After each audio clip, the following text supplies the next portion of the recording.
My 17-year-old daughter was banned from my sister's wedding for being too young. I didn't argue. I just said we wouldn't attend. But on Christmas Eve, I made one quiet change, and my entire family exploded. Before I dive into that chaos, let me tell you about the world it tried to shatter. My world. It wasn't grand, but it was solid. I'm Sherry, 35 years old, a software engineer working from our ranch in Texas. It's a place built on sweat and simplicity, horse stables out back where the air smells of hay, and BBQ pits that host lazy weekend gatherings. My life centered on my husband and our daughter, Teri. We'd been a team since college. He's the steady one, calm in storms. I'm the planner, always eyeing the horizon. Together, we carved out a quiet existence on this land, weeds giving way to a few stubborn wildflowers. It was ours. Teri entered our lives 3 years ago, a storm of loss and a silent teenager. Her parents, our closest friends, were taken in a car crash. The call shattered everything: legal papers, a hushed funeral, custody talks. They'd named us guardians. No debate. We stepped in. Those early months were raw. The ranch, usually alive with laughter and the crackle of the grill, turned quiet. Teri hid in her room. We'd leave plates by the door. Sometimes she'd eat, often not. We didn't force it. I sat on the stairs with a book, just to show she wasn't alone. My husband tended the stables, pulling weeds like he could fix the broken world. Slowly, cracks of light appeared. Teri lingered in the kitchen longer. One evening, she joined us on the couch, blanket wrapped, silent but present. A win. The real shift came 6 months in. I struggled with a stubborn jar in the kitchen, cursing under my breath. A small hand took it. Twisted pop. Leverage, she whispered, voice rusty. My eyes stung. That night, she ate at the table.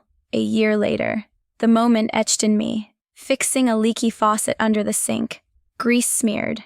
She offered help, handed me the wrench, then, softly, "Thanks, Mom." I froze, heart slamming, slid out, saw her blush, wiped my hands, said, "You're welcome." Inside, I soared. She was ours, home. I'd protect her fiercely. I never thought the threat would come from my own blood. If you've ever faced family betrayal like this, hit like and drop a 1 in the comments. It shows you're with me on this ride. Your support fuels these stories. 3 years ago, everything changed with a single phone call that divided life into before and after. Our closest friends had been in a car accident on a rainy night, gone in an instant.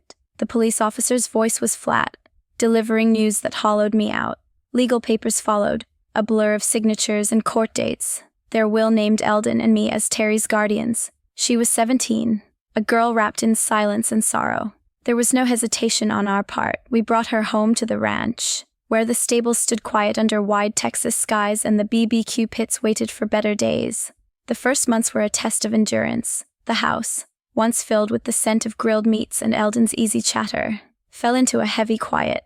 Teri spent hours in her room, a shadow moving only when necessary. I'd prepare meals and leave them outside her door, simple plates of sandwiches or stew, hoping the aroma would draw her out. Sometimes the food disappeared.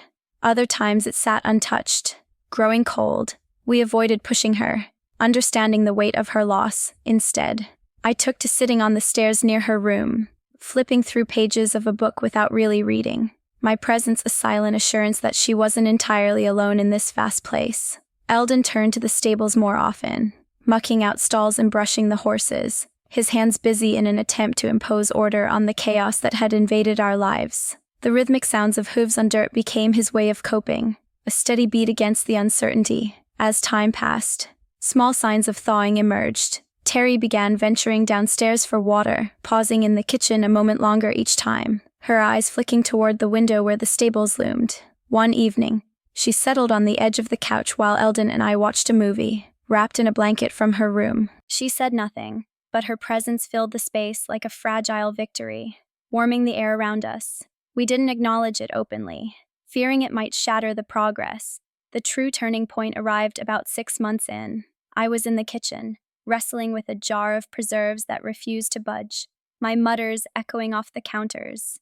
Suddenly, a slender hand reached past me, grasped the jar, and twisted with surprising strength. The lid gave way with a soft pop. I looked up to find Teri standing there, a faint trace of a smile on her lips. Her voice, unused for so long, came out soft and raspy as she explained the trick of leverage. Emotion welled up in me, but I managed a simple thank you. That night, for the first time, she joined us at the dinner table, picking at her food but staying through the meal. The ranch seemed a little less empty. Progress built from there, layer by layer. About a year after she arrived, another moment sealed our connection. I was under the sink in the bathroom, tools scattered around me, grime coating my hands as I battled a leaky faucet. Teri entered quietly and asked if she could help. I hesitated briefly, then agreed, asking her to pass the wrench as I explained the steps. Her words slipped out almost inaudibly, thanks, Mom. The tool nearly slipped from my grip. My heart stuttered, then raced. I slid out from under the sink. Meeting her gaze, she shifted awkwardly, cheeks flushed. I wiped my hands on a rag and responded casually, but inside. A profound shift occurred. In that instant, she truly became part of us, woven into the fabric of our daily rhythms. Life on the ranch took on new meaning with Teri in it. Mornings often found us in the stables, where Eldon showed her how to saddle the horses, the sun filtering through wooden slats as they bonded over brushes and reins. She'd help groom the animals, her movements growing more confident, the quiet companionship easing her isolation. Afternoons might involve simple chores, like tending the garden near the BBQ pits, where we'd plant vegetables that later fueled our meals. Evenings brought gatherings around those pits, the smoke rising as we grilled steaks or burgers, the crackle of fire mixing with tentative conversations. Teri's laughter emerged slowly, first in short bursts during a shared joke, then more freely as she shared stories from her past. The ranch transformed from a mere home into a sanctuary, its open spaces allowing room for healing. I watched her flourish, from withdrawn shadows to small acts of engagement, and in those changes, I found my own purpose deepening. Protecting her became an unspoken vow, rooted in the quiet strength we'd built together amid the hay-scented air and the distant neighs of horses. Yet even as our small family solidified, subtle undercurrents from my extended kin began to surface, hints of favoritism that I hadn't fully recognized until adulthood forced a clearer view. My parents had always orbited around Leta, my younger sister by 5 years. It wasn't overt cruelty toward me, but a quiet imbalance. I was the reliable one, the steady hand managing the ranch's demands while juggling my remote work as a software engineer. Expectations fell on me naturally, good grades were assumed. My stable job earned a nod. Leta, with her charisma and bold ambitions, drew the spotlight. A passing grade for her sparked celebration dinners, her flashy sales roles prompted framed cards. Growing up, I accepted it as the family dynamic, the older sister fading into the background while she shone. As we aged, patterns sharpened. My life on the ranch was stable, a loving marriage, a home with stables echoing with life, and now Teri completing it. Leta cycled through relationships and jobs that promised much but delivered little. Her digs disguised as humor. When Eldon and I expanded the stables, she quipped about settling for a dull routine. Her reaction to Teri's arrival was telling. During a visit, she glanced around the ranch and commented on the saintly burden of taking in a teen with baggage, her smile not reaching her eyes. She never inquired about Teri's well-being, focusing instead on disruptions to our peace. My parents echoed her, layering on concern that felt hollow. Phone calls from OaOa questioned our readiness for a traumatized child, suggesting Eldon and I deserved unburdened lives. To them, Teri represented a distraction from Leta, the true center. Tension simmered through family gatherings at the BBQ pits, where Leta dominated talks of her latest ventures, parents hanging on her words. Attempts to share Teri's school progress or a light moment were swiftly redirected. It drained us, but we endured for fragile harmony. Then Leta met her husband. They matched in image consciousness, flooding social media with extravagant outings. The engagement announcement electrified the family. OaOa dove into planning, turning it into the event of the decade. From the start, Leta framed it as a production, exclusive and high-end. We sensed the guest list's cruelty looming, a month post-announcement. The call came. Leta's tone shifted to calculated need. She sighed about wedding costs, the venue, caterers, insane figures. I listened, recognizing the familiar dance, though scaled up from past small loans. They wanted perfection for the family. A memorable day, The pause hung heavy. Then they asked $10,000 for deposits, with promises of repayment soon. It was a chunk from our savings, meant for Teri's future. Doubt nagged, but family conditioning won. I discussed with Eldon, who shared my skepticism but understood the guilt. We agreed. The transfer left a knot in my stomach, but I pushed it down, believing in the bond. Weeks later, invitations arrived, lavish cream stock, gold lettering. The note requested adults only. We assumed it targeted young children. Teri, mature at 17, would fit. RSVP for 3. A week on, Leta called. Voice clipped, our RSVP listed 3. Confusion rose. The rule meant 18 plus. No exceptions. Stunned. I argued Teri's quiet nature. Leta hardened their vision. The vibe. It felt personal. Please fell flat. The call ended with her reasonableness feigned. My hand shaking. This wasn't policy. It was exclusion. Reeling. I turned to my parents for reason. Aura sighed wearily. Defending Leta's day. Delmar joined. Blunt, not just age. Teri's sensitivity might trigger during toasts. They painted her grief as a liability, risking the atmosphere. Rage built as they twisted cruelty into care. I hung up, realizing the fight encompassed my whole origin family, alone in it. The house air thickened with unspoken fury. Eldon heard my side, face tightening. He held me, his solidity grounding. We'd known their glances at Teri as a project, not kin. Sitting with Teri, we explained the unfair rule. Her mask returned, but she tried easing us go without her. No, I insisted. We're together or not at all. Tears fell. She hugged us. Peace settled. Morning. I updated RSVP since Teri unwelcome. Neither we. Silence. Then sputtering. Peace followed. Fallout erupted, calls, texts pleading to furious. We shut phones. Turned inward. Wedding weekend. We road trip to the coast. Hiking dunes. Picnicking by waves. Cabin evenings, roasted marshmallows. Jokes flowing. Refreshed. A call-pierced neighbor, Delmar, at the event. Furious. The rule lie. Teens there. Like Leta's husband's kin. 16. Sneaking drinks. Targeted exclusion. Blood drained.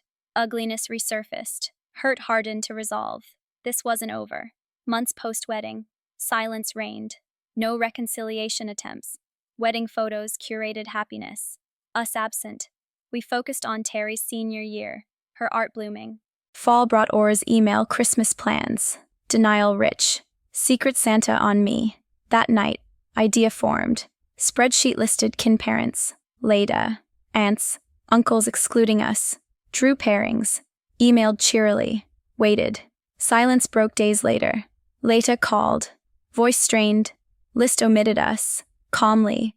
I confirmed non-participation. Rage exploded, ruining tradition. I countered, following their rules. Wedding set. Precedent. Family not absolute. Partial invites okay. So, applying it here. Silence. Then final blow, $10,000 owed. End year deadline, or lawyer. Sputtering defenses cut short.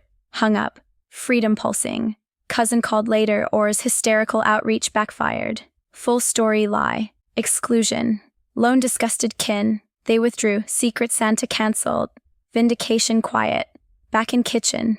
Eldon and Teri concerned. Smile spread, everything perfect. We solved her homework. Problems finally figured. That Christmas was serene. Best yet. No obligations. Donated charities. Volunteered soup kitchen, perspective grounding. Morning pancakes. Movies in pajamas. Teri's framed drawing from trip precious. We had spirit abundant in our living room. To understand the storm that followed, you need to grasp the family dynamic that brewed it. I have one sibling, Leta, 5 years my junior, for as long as memory serves. My parents, Delmar and Aura, have centered their world around her. It wasn't outright neglect toward me, but a subtle tilt. I was the dependable one, the anchor. Sherry will manage, they'd say. Her responsibility a given. Leta, vibrant and ambitious, commanded attention. My straight A's drew nods. Her scrape-through exams warranted feasts. My first solid job as a software engineer earned approval. Leta's commission-based gigs prompted Aura to display her cards prominently. Childhood blurred the inequality. I accepted my role as the quiet elder, she the spotlight. Adulthood sharpened the lens. Leta's charm often veiled insecurities, a thirst for affirmation directed at me. My ranch life was steady. Eldon's partnership, the stable's rhythm, Teri's integration. Leta navigated fleeting romances and overhyped positions. Her jabs came wrapped in jest. When we upgraded the BBQ pits, she teased about embracing monotony. Big sis. Teri's arrival amplified it. Leta visited once, surveyed the ranch, and labeled us saints for shouldering a teen's baggage. Her eyes held no warmth, only calculation of our disruption. She avoided Teri's updates, focusing instead on her tales. Delmar and Aura mirrored, their worry laced with dismissal. Calls questioned our capacity for a girl scarred by loss, implying Eldon and I merited freedom. Teri, to them, was an encumbrance diverting from Leta's glow. Friction lingered beneath for years. Gatherings at the BBQ pit saw Leta monopolize. Parents rapped. Eldon and I shared Teri's milestones, a school achievement. A witty remark only for redirection. Exhaustion mounted, but peace prevailed. Leta's husband entered the picture. They synced in flare. Social feeds brimming with opulent escapes. Engagement news ignited joy. Aura orchestrated frenzy. It dominated talks. Leta deemed it an elite spectacle, hinting at its selective invite. Stories like this make you think about family ties hit like if you've seen favoritism up close. A month later, Leta's call carried unusual strategy. Sighing over budgets, venue extravagance, catering splendor. Costs soared. I organized tools in the stables. Listening, the plea emerged: $10,000 for deposits, with promises of repayment soon. A hefty sum from our reserves, tagged for Teri's future. Doubt nagged, but ingrained duty whispered. Eldon voiced doubt past repayments dragged. Guilt from potential ruin swayed us. I transferred, not tightening. Convinced of familial duty. Invitations followed. Ornate and gilded. Adults only note. We presumed for toddlers. Teri's maturity fit. RSVP'd 3. Leta called soon. Tone brisk. 3 attendees, rule strict 18 up. Dread crept. Teri's near age. Composure argued. Leta countered vision. Atmosphere, pleas for her as family fell, vibe mattered more. Flat refusal. Anger bubbled. Targeted sting. Delmar and Aura, sought as mediators. Disappointed. Aura annoyed at fuss. Delmar cited Teri's fragility, triggering at speeches. They reframed exclusion as kindness, avoiding energy drain. Rage built as they twisted cruelty into care, blaming her trauma infuriated, adopted daughter. Delmar stressed past unforgettable. Selfishness accused. Jealousy implied. Apology demanded to Leta. Hung up. Isolation profound. Air-heavy post-call. Eldon embraced. Shared resolve. With Teri. Rule explained unfairly. Her small okay. Urging our attendance. No. Priority you. Tears fell. She hugged us. Peace settled. RSVP revised. Teri excluded. Us too. Disbelief. Accusations flew. Phones off. We weathered. Coast trip replaced wedding hikes. Lakeside skips. Fireside laughs. Perfect authenticity. Delmar's call neighbor. Not father shattered peace. Rule farce. Teens present. Like Leta's husband's relative. 16. Excuse crafted for Teri. Ugliness confirmed. Resolve set, war declared. Silence post-wedding. Photos performed joy. Us erased. Teri thrived. Art her outlet. Aura's email Christmas blueprint. Denial veil. Secret Santa mine. Idea crystallized. Omissions power. Listed participants. Omitted us. Email sent. Mirrored cheer. Days quiet. Then Leta's calls. List flaw, intentional withdrawal. Outrage, tradition sabotage. Calm rebuttal, their precedent. Wedding taught selective inclusion. Applied here. Stunned quiet. Debt invoked 10,000. 6 months overdue. Deadline set. Legal threat. Defenses faltered. Call ended. Empowerment surged. Cousin relayed Aura's complaints, boomeranged. Story spread deceit. Ban. Loan revulsion. Kin pulled out. Exchange scrapped. Vindication calm. Kitchen return. Faces worried. Smile perfect. Homework resumed. Equations solved. Christmas tranquil. Profound. Charities chosen. Soup kitchen served, humbling. Pancakes. Films. Teri's drawing cherished. Spirit abundant. A few months after those tense family dinners, Leta announced her engagement. The news swept through our kin like wildfire, igniting Aura into a frenzy of planning that consumed every conversation. The wedding promised to be a spectacle, A high-end affair meant to dazzle, far beyond the humble gatherings around our ranch's BBQ pits. I felt the shift in the air, a sense that this event would carry weight beyond celebration, though I couldn't yet pinpoint why. Not long after, a call came from Leta's husband. His voice carried a rehearsed urgency, painting a picture of spiraling wedding costs, venue deposits, caterers demanding upfront payments. The figures were staggering, enough to make my stomach twist. He asked for $10,000 to secure their dream day, assuring repayment once funds cleared. That sum was a significant slice of the savings Eldon and I had set aside for Teri's college, a future we were carefully building. Skepticism gnawed at me. Past favors for Leta often lingered unpaid, her promises as fleeting as her ventures, yet the pull of family duty, that ingrained reflex to support, pressed hard. I discussed it with Eldon, his brow furrowed with the same unease. He recalled the times we chased Leta for smaller debts, but the thought of derailing her wedding felt heavier. After sleepless deliberation, I transferred the money, each click on the banking app tightening the knot in my chest. I convinced myself it was for the family, a once-in-a-lifetime gesture, hoping it would strengthen ties.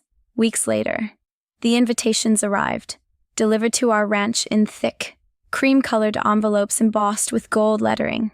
They screamed extravagance, a stark contrast to the weathered wood of our stables. A smaller card tucked inside detailed the reception, ending with a line in elegant script, adults-only celebration. I skimmed it without alarm, assuming it applied to young children, toddlers who might disrupt speeches or babies fussing during vows. Teri, at 17, carried herself with a quiet maturity, far from the chaos of a child. Surely, she was an exception. With confidence, I sent the RSVP for 3 Eldon, Teri, and myself, envisioning her seated beside us, part of the family we'd fought to forge. A week passed before my phone buzzed with Aura's name on the screen. Her tone was sharp, businesslike, cutting through the usual warmth. The RSVP listed 3, she noted, as if I'd miscalculated.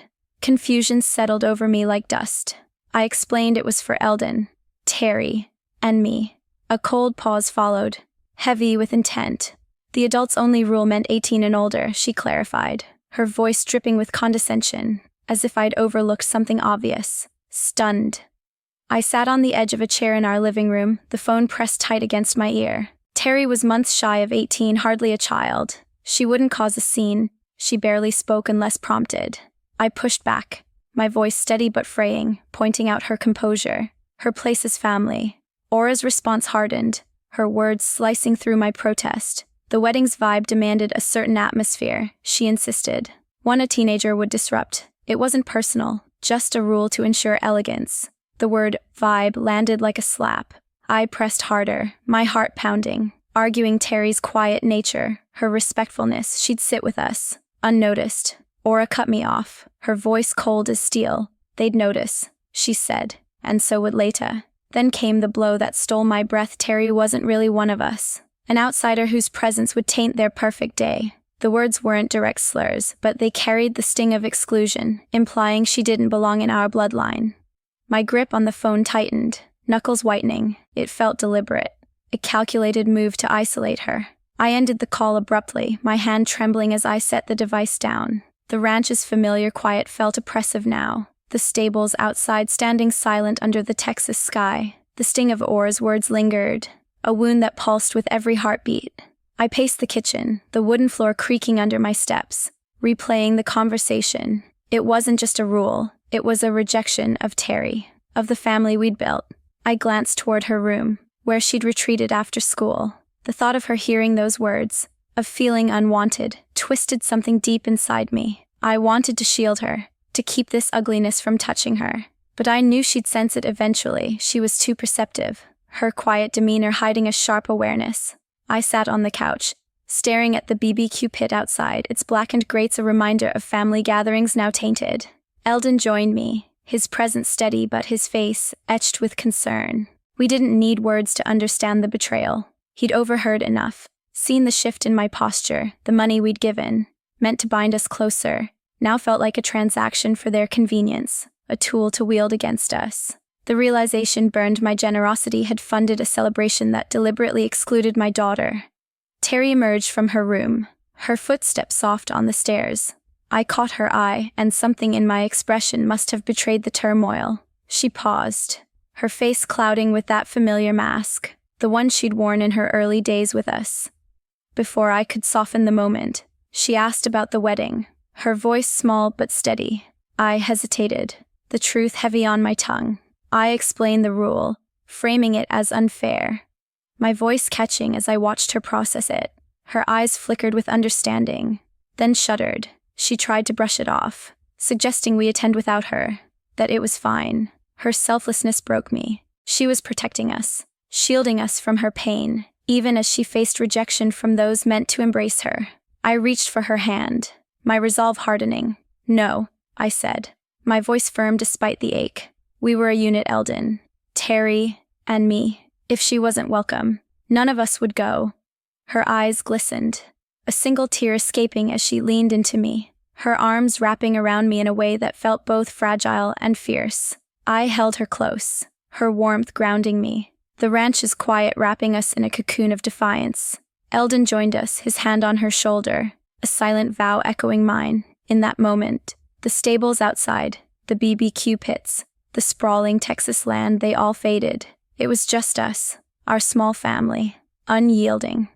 The next morning, I updated the RSVP, my fingers steady as I typed the message. If Teri wasn't invited, we wouldn't attend. The response was immediate, a flurry of texts and voicemails from OaOa and Leta, ranging from indignation to pleading. I let them go unanswered, the weight of their words no match for the clarity of our choice. The ranch felt lighter, as if we'd shed a burden we hadn't named until now. The weekend of the wedding approached, and instead of donning formal attire for a celebration that rejected us, we planned a trip to the coast. The idea took root quickly, a chance to reclaim joy. We packed light, leaving behind the tension that had settled over the ranch. The drive was filled with quiet anticipation, Teri sketching in the back seat, Eldon humming softly to the radio. The beach stretched before us, dunes rising against the horizon, waves crashing in a rhythm that felt cleansing. We hiked along the shore, the sand warm underfoot, and shared a picnic by a quiet cove, skipping stones across the water. Evenings were spent in a rented cabin, a fire crackling as we roasted marshmallows, laughter spilling out over shared stories. It was a perfection born of authenticity, a stark contrast to the curated spectacle we'd left behind. That weekend, a call from our neighbor Delmar pierced the peace. He was at the wedding, his voice low and angry through the phone. The adults-only rule was a sham, he revealed. Teenagers were present, Leta's husband's nephew, barely 16, laughing by the bar with friends. The rule wasn't universal. It was crafted to exclude Teri. I pulled the car to the side of the road, the engine idling as his words sank in. Eldon's jaw tightened beside me, and in the rearview mirror, I saw Teri's face, a single tear tracing her cheek. The betrayal crystallized, no longer a suspicion, but a cold, hard truth. The hurt shifted, hardening into something sharper, more resolute. They had drawn a line, and I knew this fight was far from over. Months passed in a tense stalemate, no calls, no apologies from my family. Their social media overflowed with wedding photos, everyone smiling, our absence erased. We turned inward, focusing on Teri's senior year. Her art flourished, sketches filling notebooks with vibrant lines. The ranch became our refuge, the stables a place of quiet work, the BBQ pits hosting our small gatherings. OaOa's email arrived as fall deepened, outlining Christmas plans with a breezy denial of the rift. It assigned me the Secret Santa, a tradition we'd upheld for years. The words felt like a challenge, an expectation that I'd fall back into line. Sitting at my desk, the ranch dark outside, I felt the stir of a plan. Not loud, not confrontational, but precise. I opened a spreadsheet, listing every family member: Delmar, OaOa, Leta, aunts, uncles, everyone but us. Eldon, Teri, and I were absent, as if we didn't exist in their world. The online tool paired them, a closed loop of holiday cheer we'd stepped out of. I drafted an email, mimicking OaOa's cheerful tone, and sent it with the pairings. It was a simple act, but its weight was undeniable, a mirror to their exclusion, a quiet assertion of our boundaries. The silence that followed was heavy, stretching days. I wondered if they'd noticed, if our absence was too subtle, Then Leta's name flashed on my phone, her voice tight with disbelief. She'd seen the list. We weren't on it, I confirmed, calm and unyielding. That we weren't participating. Her outrage erupted, accusing me of sabotaging tradition. I held steady, turning their logic back on them. Their wedding had set the rule family could be divided, certain members excluded. I was merely following suit. The line went quiet, her breathing uneven. Then I pressed further the $10,000 they owed, unpaid for 6 months. I set a deadline end of the year or I'd call a lawyer. Her protests stumbled, weak against my resolve. I ended the call, a surge of clarity washing over me. Word spread fast. A cousin called, relaying the fallout. OaOa had rallied the family, painting me as the villain destroying Christmas. But the truth, the fake rule, the targeted ban, the unpaid loan shifted the tide.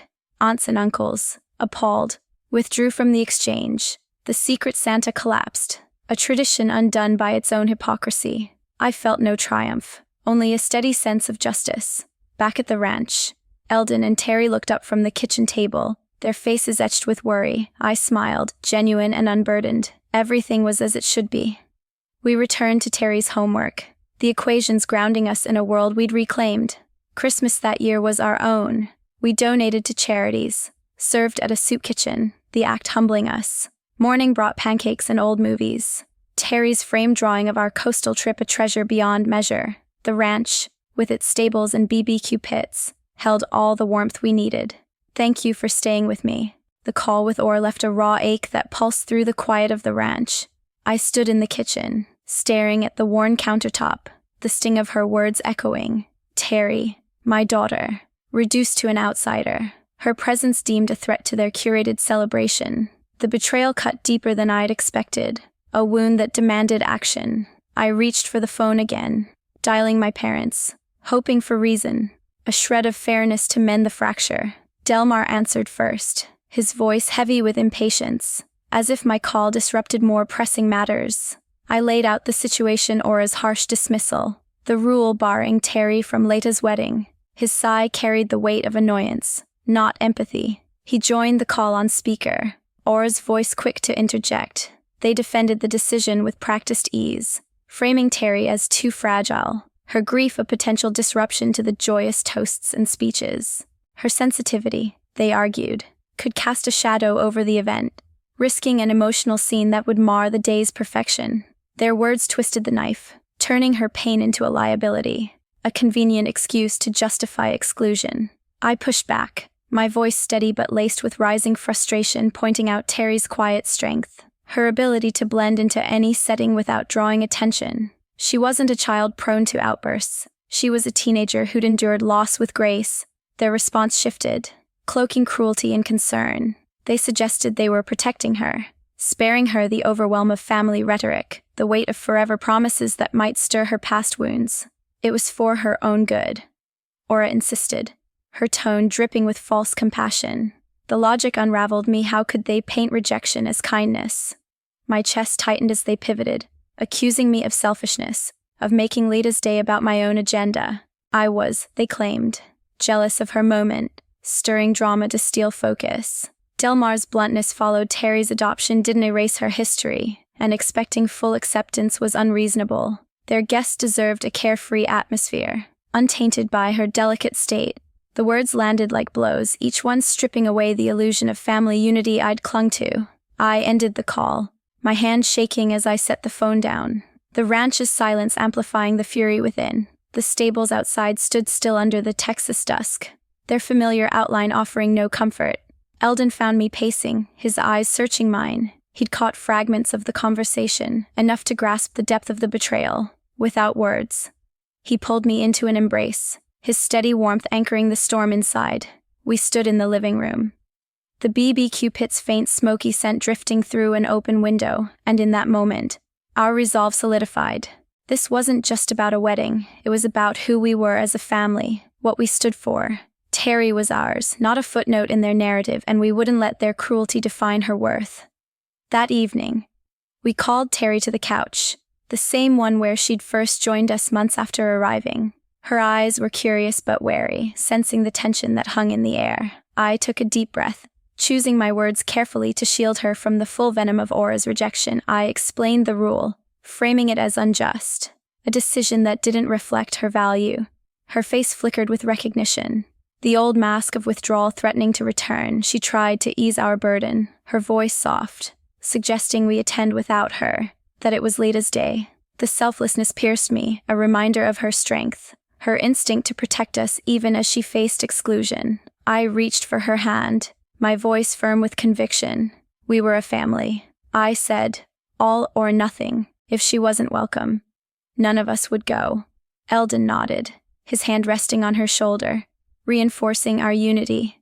Teri's eyes glistened, a tear slipping free as she leaned into us, her arms encircling both. The embrace was a fortress, our small family unyielding against the outside world. The next morning, I sat at my desk, the ranch waking slowly beyond the window. With deliberate calm, I updated the RSVP, typing a message that left no room for ambiguity if Teri wasn't included. We wouldn't attend. I sent it.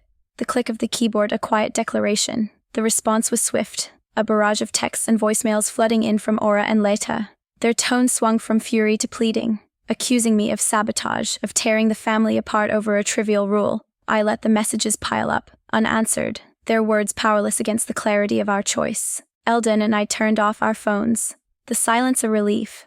The ranch's familiar hum, horses shifting in the stables, distant clatter of tools grounding us in our decision. As the wedding weekend approached, we chose a different path instead of dressing for an event that rejected us. We packed for a trip to the Texas coast, a plan born of instinct to reclaim joy. The drive was filled with quiet moments, Teri sketching in the back seat, her pencil scratching softly, Eldon pointing out landmarks to lighten the mood. The beach unfolded before us, dunes stretching toward the horizon, waves rolling in with a steady rhythm that felt like a fresh start. We hiked along sandy trails, the salty breeze lifting our spirits. A picnic by a secluded cove became a ritual, sharing sandwiches and tossing stones across the water, their ripples mirroring our laughter. Evenings were spent in a rented cabin, a fire crackling in the hearth as we roasted marshmallows, the golden glow casting shadows that danced on the walls. Teri's stories, once rare, flowed freely, her voice mingling with ours in a harmony we hadn't felt in months. The trip wasn't just an escape, it was a celebration of who we were. Unbound by the expectations of others, the ranch had been our sanctuary. But that weekend, the coast became our refuge. The simplicity of its sand underfoot, the crackle of fire, the shared silence felt like a reclaiming of something lost. We returned to the ranch with a lightness, the stables welcoming us back with their familiar scent of hay. The weight of my family's betrayal lingered, but it was tempered by the strength we'd found in each other. Moments like our trip remind me why boundaries matter. Subscribe if you agree family comes first. Back at the ranch, life resumed its rhythm. Teri threw herself into her senior year, her art blooming with vibrant sketches that filled the house with color. The BBQ pit stood ready for our next gathering, a reminder of the life we were building. But the quiet couldn't last. Fall brought an email from Aura, its cheerful tone jarring against the rift. Christmas plans, it outlined, as if nothing had happened, assigning me the Secret Santa tradition. The words sparked a cold clarity, a plan forming in the stillness of the ranch's night. I opened a spreadsheet listing every family member: Delmar, Aura, Leta, aunts, uncles but not us, Eldon, Teri, and I were absent, a deliberate omission that mirrored their own. The pairings were drawn, the email sent with a cheer that masked its weight. It was a quiet act, but one that would shift everything. The silence that followed was deafening, stretching days. Leta's call eventually came, her voice tight with accusation. The list lacked us. I confirmed our withdrawal, calm and unyielding. Her anger erupted, labeling me a destroyer of tradition. I turned their logic back. Their wedding set the precedent. Family divisible. The line went silent, her protests faltering. Then I pressed the $10,000, still unpaid. A deadline, year's end, or legal action. Her voice broke, defenses crumbling. I hung up, a surge of freedom pulsing through me. Word spread. A cousin relayed Aura's frantic calls, her narrative of my cruelty collapsing as the truth deceit. Exclusion. Debt emerged. Aunts and uncles, revolted, abandoned the exchange. The Secret Santa dissolved. Undone by its own contradictions, I felt a steady vindication, not loud, but sure. In the kitchen, Eldon and Teri's worried faces met my smile, everything aligned. We tackled her homework, the ranch's quiet a testament to our choice. Christmas brought peace charity donations, soup kitchen service, Teri's drawing of our trip. Family was us, whole and enough. On the final day of our coastal escape, a call disrupted the calm. It was Delmar, our neighbor, his voice taut with indignation, barely audible over the hum of the car as we drove back toward the ranch. He was at Leta's wedding, standing apart from the polished crowd, unable to stay silent. The adults-only rule, he revealed, was a facade. Teenagers roamed the venue freely. Leta's husband's nephew, only 16, stood by the bar, joking with friends. His presence a glaring contradiction to the excuse used to bar Teri. Other young guests, tied to Leta's inner circle, mingled without scrutiny. The rule wasn't a policy. It was a deliberate move to single out my daughter, crafted to exclude her alone. I eased the car onto the shoulder, the engine idling as his words sank in, each one a shard piercing the fragile piece we'd found. Eldon's hand tightened on the wheel beside me, his silence heavy with shared outrage. In the rearview mirror, Teri's face caught my eye, her expression frozen as she absorbed the truth. A single tear traced her cheek, her hands clutching her sketchbook, knuckles pale. The hurt I'd tried to shield her from flooded back, no longer a vague wound but a sharp, undeniable betrayal. It curdled inside me, shifting from pain to a cold, patient anger, a resolve that settled deep in my bones. The dunes beyond the window faded, the ocean's rhythm distant. This wasn't just rejection, it was a calculated act, and it demanded a response. Back at the ranch, we returned to a quiet that felt different, charged with unspoken determination. The stables stood as steady as ever, their familiar scent of hay grounding us, but the weight of the revelation lingered. We chose silence over confrontation, letting the rift with my family widen without a word. No calls came from OaOa or Leta, no apologies, no attempts to bridge the gap. Their social media feeds overflowed with curated wedding moment smiles, dances, toasts all meticulously staged, our absence erased as if we'd never existed. The ranch became our fortress, its sprawling fields and BBQ pits a space to rebuild. Teri threw herself into her senior year, her art transforming from tentative sketches to bold canvases, each stroke a testament to her resilience. She joined the school's art club, her pieces earning quiet praise, her confidence growing in ways that filled me with pride. Eldon and I leaned into our routines, mornings tending the horses, evenings grilling under the Texas star, finding strength in the life we were crafting. The betrayal stung, but it fueled our focus, a reminder to prioritize what mattered: our family, whole and unbroken. As summer faded into fall, the air grew crisp, the ranch's fields golden under shorter days. An email from OaOa arrived, its subject line: start Christmas plans. The message dripped with forced cheer, outlining the usual traditions: Christmas Eve dinner at their house, morning gift exchange, the secret Santa at its core. It was a ritual we'd upheld for years, $100 limit binding the extended family. This year, the task of organizing it fell to me, assigned months before the wedding's fallout. OaOa's words ignored the chasm between us, assuming I'd play my role as the dutiful daughter, smoothing over their cruelty for the sake of holiday harmony. I read the email at my desk, the ranch dark outside, the hum of crickets filtering through the window. A slow, deliberate plan took shape, not loud or vengeful, but precise, a way to reflect their actions back at them. It wasn't about destruction, it was about clarity, a mirror to their hypocrisy. I opened a spreadsheet, my fingers steady on the keyboard. I listed every family member: Delmar, OaOa, Leta, aunts, uncles, cousins, everyone who'd stood by or participated in Teri's exclusion. My family, the three of us, Eldon, Teri, and I, was conspicuously absent. We didn't exist in this tradition, just as Teri hadn't existed at their wedding. I used an online tool to draw the pairings, watching names align in a closed loop that excluded us entirely. Leta would buy for an aunt, OaOa for a cousin, a neat circle of holiday cheer we'd stepped out of. The email I drafted mirrored OaOa's tone, bright and unassuming, attaching the pairings with a wish for happy shopping. I sent it, the click of the mouse a quiet assertion of our stance. It was a simple omission, but its weight was profound, a deliberate echo of their choice to leave Teri out. I leaned back in my chair, the ranch's stillness wrapping around me, and waited for the storm to break. The silence held for days, an unnatural calm that made me question if they'd noticed. I checked the email, wondering if the absence was too subtle, lost in their self-absorbed world. Then Leta's name lit up my phone, her voice sharp with accusation. The list, she pointed out, omitted us. I confirmed our withdrawal, my tone even, unshaken. Her anger surged, branding me a saboteur of family tradition, a petty grudge holder ruining Christmas. I remained calm, my words measured, turning their logic back on them. Their wedding had established that family wasn't absolute. They'd chosen to exclude Teri, setting a precedent I now followed.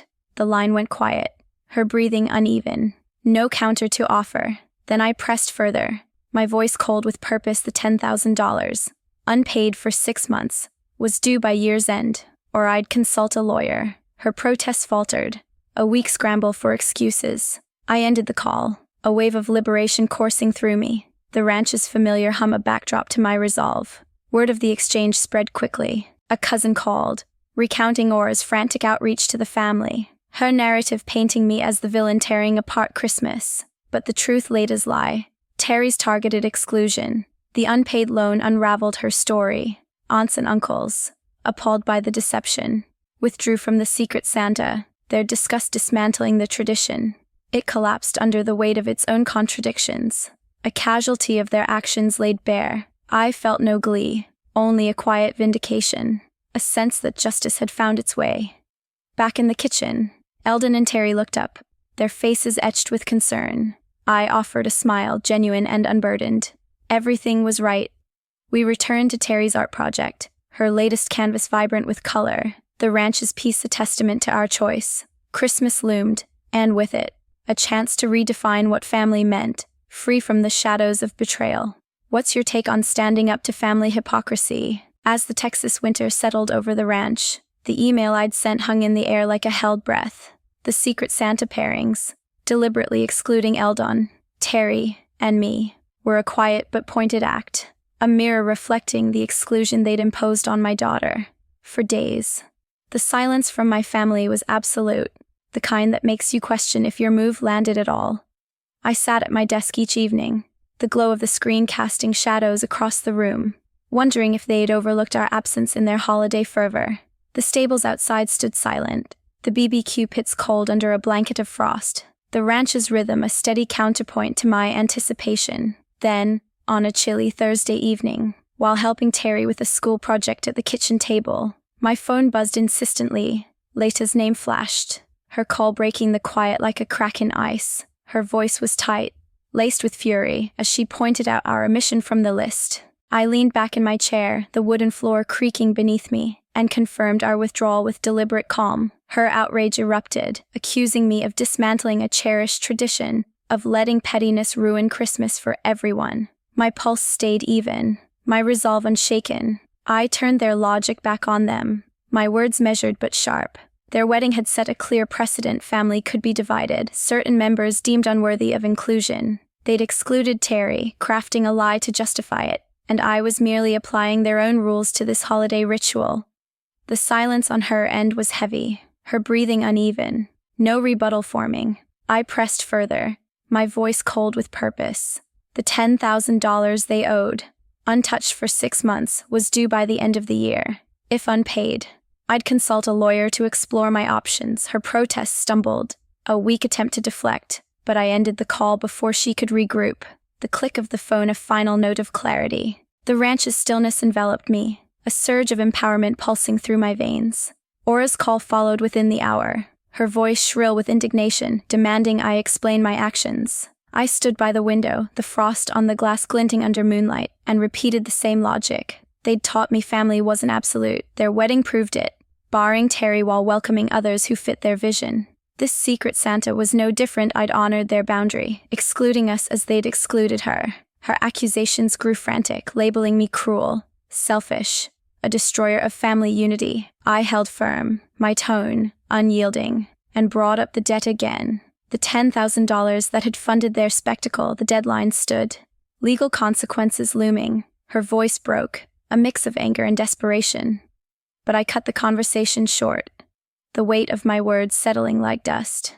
The ranch felt lighter, the stable's faint hum a reminder of the life we'd chosen over their hypocrisy. The fallout came swiftly, its ripples spreading beyond our immediate circle. A cousin reached out later that night, his voice low with disbelief as he recounted OaOa's campaign to rally the family against me. She'd called every relative on the secret Santa list, painting me as a vindictive force out to ruin the holidays. But the truth, Leta's fabricated rule, the deliberate exclusion of Teri, the unpaid loan shifted the narrative. Aunts and uncles, once neutral, were appalled by the deception. Their disgust fueled by the clarity of the betrayal, they withdrew from the exchange, one by one. Their refusal a quiet rebellion against the lies. The secret Santa, a decades-long tradition, collapsed under the weight of its own contradictions, its cancellation a direct consequence of their actions laid bare. I felt no triumph, only a steady sense of justice, a confirmation that truth could dismantle even the most entrenched facades. The aftermath left OaOa, Del Mar, and Leta isolated, their social standing among the extended family crumbling. Cousins stopped inviting them to gatherings. Holiday invitations dried up, their once central place in the family network eroded. They were left to pray for reconciliation, their regret palpable in the silence that followed. But I made no move to bridge the gap. The ranch remained our sanctuary, its fields and stables a space where we could breathe free of their judgment. I refused their calls, deleted their messages, and set a firm boundary that felt like a reclamation of our peace. Their remorse, if genuine, came too late. The trust they'd shattered couldn't be rebuilt with apologies or guilt. The $10,000 remained unpaid, a symbol of their disregard, and I prepared to follow through with legal steps as the year closed. My resolve unwavering. Christmas arrived, quiet and profound. The best we'd ever had. The ranch, dusted with winter chill, felt alive with our own traditions. Instead of the material excess of Secret Santa, we each chose a charity to support, pooling our resources to give back. On Christmas Eve, we volunteered at a local soup kitchen, serving warm meals to those with less, the act grounding us in perspective. The faces we met, grateful for a plate of food, put our family's drama in stark relief, reminding us of what truly mattered.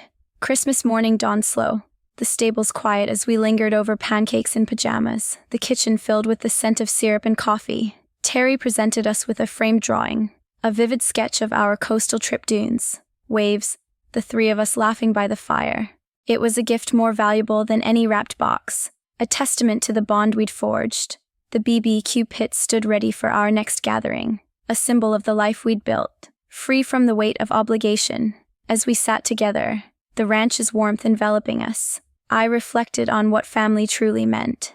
It wasn't blood or tradition, but the people you fought for, who stood by you through the storms, protecting Teri. Choosing her over the toxicity of my origin family had cost me relationships, but it had given me something far greater. The stables outside, the fields stretching under the Texas sky, were ours, a world built on love and loyalty.